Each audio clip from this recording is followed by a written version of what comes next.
Nope.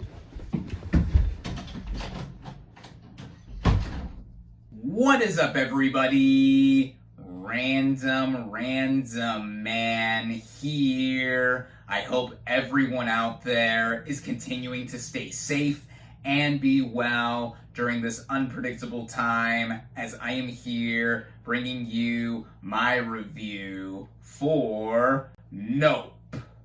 Now, the plot of this sci-fi horror film basically follows the residents of an isolated town who witness a mysterious and abnormal event which causes random objects to fall from the sky and results in the death of ranch owner Otis Haywood Sr., played by Keith David, which leads his two children, OJ and Emerald, played by Daniel Kaluuya and Kiki Palmer respectively, to attempt to capture video evidence of an unidentified flying object. Going into this movie, I was highly anticipating it. This was one of my most anticipated films of 2022 for two words and two words mainly: Jordan Peele. This is the latest film that he has written, produced, and directed after having done 2017's Get Out, which I loved, one of my favorite films from that year, and earned him the Oscar for Best Original Screenplay, and also giving him 2 additional nominations for Best Picture and Best Director. He also helmed 2019's Us, which I liked a lot as well. Many people were thrown off by what happened in the third act and how it came together, but ultimately, films are a journey, and the journey leading up to the destination I found to be quite riveting. And now we have Peele's third feature film in Nope, which had me wondering if it would be anything similar to his previous 2 features in dealing with heavy themes, as Get Out dealt with stuff like identity and racism, and Us dealt with stuff like classism and duality. And with Nope, he was going to be dealing with something huge as well, that being aliens, and I was so down for that either way. The advertising and marketing material for this movie divulged just enough to have my interest piqued, and also to have me wondering what could be done other than the implied alien and UFO angle here. And luckily for me, I was able to head out and see this thing on opening night in theaters, where it is only currently available. Starting out with the cast and their performances, we have Daniel Kaluuya as OJ Haywood, or Otis Jr. Now, he is coming off of having quite a year last year with his Oscar-winning turn in Judas and the Black Messiah. And he also received his first Oscar nomination for Peele's Get Out. And here in Nope, he further backs up why he really is a secret weapon, not just for Peele, but for Hollywood altogether, in being one of the most accomplished actors we have. He showed off how boisterous and bombastic he was in portraying Fred Hampton in Judas and the Black Messiah. And then here in Nope, playing this ranch owner who just lost his dad and is now dealing with this really unexplainable event happening around his ranch. He harkens back a bit to what he did in Get Out, in being much more quiet and reserved in nature. And I think that with him also being able to express himself so visibly with his face, that is a key to an actor being able to show off what range they have. And Kaluuya has it. Also showing off a ton of range is Kiki Palmer as OJ's younger sister, Emerald/M. And I've always loved Kiki Palmer, seeing her in a ton of stuff when I was a kid, like Akilah in the Bee and True Jackson VP, hey, that rhymes, and more recently in things like Scream Queens and Hustlers. I think that she really is another underrated talent in Hollywood. And here, with a leading role like this alongside Daniel Kaluuya, she steals the show in a lot of areas. She's very funny, she's very snappy, very quick-witted, but also has a lot of attributes of being the younger sister that wants to stand out on her own, while also working well with Kaluuya. They have such kinetic chemistry with one another as siblings, and I also bought them working together as a team to try to capture video evidence of this UFO flying around their home ranch. The rest of the cast here I also think are outstanding, such as Steven Yeun as Jupe, this former child actor turned business owner who has this Western-themed style amusement park that is on a ranch not that far away from the Haywoods. Like Kaluuya, he is also coming off of a recent Academy Award nomination for Minari, and while his role is not that big, what is divulged into with his backstory and the trauma that the character has went through years prior to the events of the film give this town that these characters are living in personality. There's also Brandon Pereira as Angel, a tech store employee, specifically at a Fry's Electronics, who ends up getting involved with this plan to try to capture this video evidence of a UFO. And he at first seems like a hapless character who just gets involved for the sake of getting involved, but I liked the dynamic that he had with the Haywoods. Also eventually getting involved is Michael Wincott as Antler's Holst. What a cool name. He's a documentarian who's able to get the perfect shot with whatever he is working with, and he just brings gold whenever he is on screen, with his own characteristics here and there that give him a bit of an edge. And then finally, I want to mention Keith David as Otis Haywood Sr., who's really not in this movie a lot either. Really a handful of scenes early on before his character does die before the opening credits roll, and he's great for what we see of him. He's Keith David. Keith David is always great.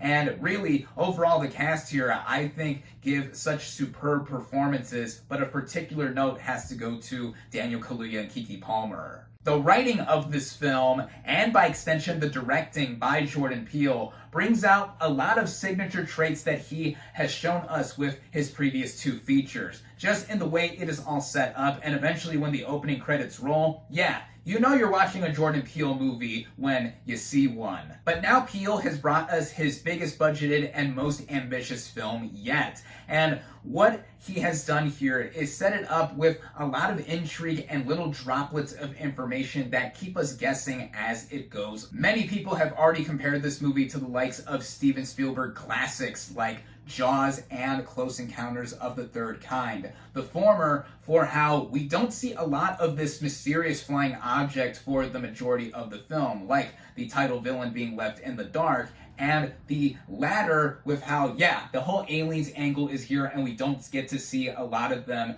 initially as well, but also the journey that the main character or characters go through in just going to this one point to get what they want. Other named directors like John Carpenter and Alfred Hitchcock have been brought up in comparison to praise this movie and how it looks and feels overall, and I have to completely agree too, as this is something that looks like it is reminiscing a lot of classics that I have mentioned earlier, and also others that I do not want to give away specifically. Also in the fact that Peele has crafted his own style that is synonymous by now, no matter with how big of a scale he is working with. And now that he is dealing with aliens and also just giving us the sense that this town is so desolate, no matter how far we see these characters go. It's something that builds to be a sci-fi spectacle, and it does take a while to get there. A lot of the hints and subtext we get within the writing are in here, and of course, with all the Easter eggs that are bound to be discovered with a Peele film, this would be a movie that requires multiple viewings. But from what I got in the initial first viewing,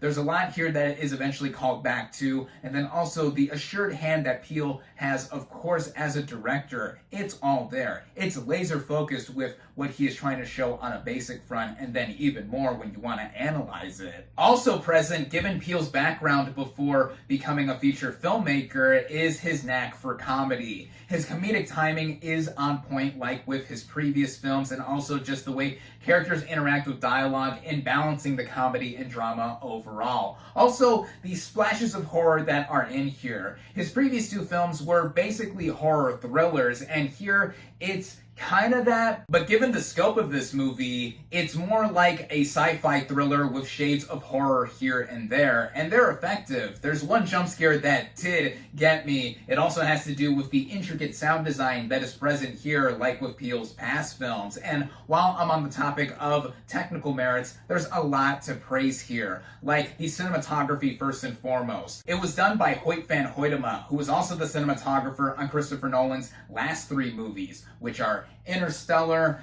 Dunkirk, which he picked up an Academy Award nomination for Best Cinematography, and Tenet. By the way, in front of this movie, there was a teaser trailer for Christopher Nolan's next film that he is also filming, Oppenheimer, which comes out in exactly 1 year from now. And as if I wasn't excited for that movie already, that was cool to see. But anyway, getting back into how this movie is shot, it was filmed in IMAX, and I did not see the movie in that format, but in my local chain's version of a premium format, and one should see this movie on the biggest screen possible because of how there are a lot of shots of characters looking up at whatever may be out there in the sky. And it really gets across the whole idea that, yeah, we are really little people down here while something in the air could be around and could suck us up at any given moment. Couple that with how the rest of the movie is beautifully shot in showing off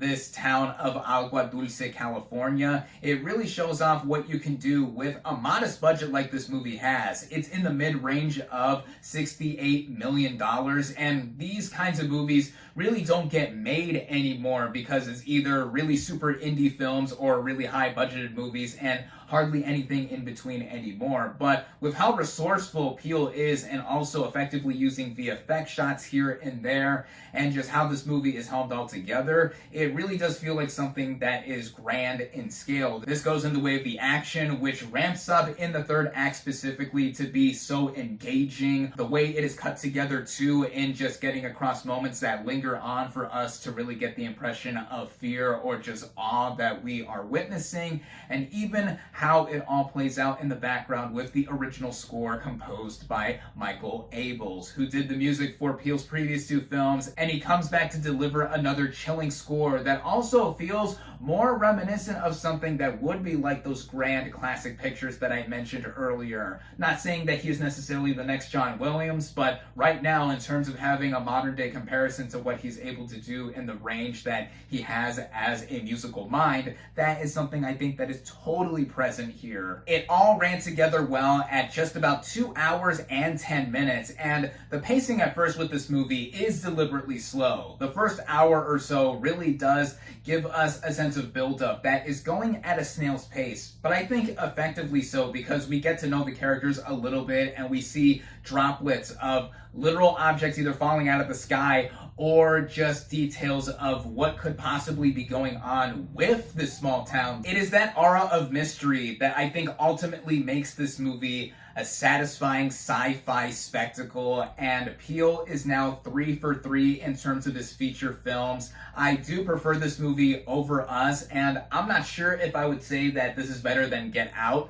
I've only seen Nope once, and I would definitely like to revisit it, both because I think it is a fantastic film, and I want to further bask in the glory of Peele as a filmmaker, as he always does something interesting when he is behind the camera. Now that he has stepped a bit out of the similar genres that Get Out and Us fall into, Nope looks like to be a next big stepping stone for him to really spring off into other kinds of movies that he could write and direct, and I am excited to see whatever he would tackle. In case you couldn't already tell, I loved Nope. It is one of my favorite films of the year thus far. I highly recommend it. My final verdict for Nope is 4.5 out of 5 stars.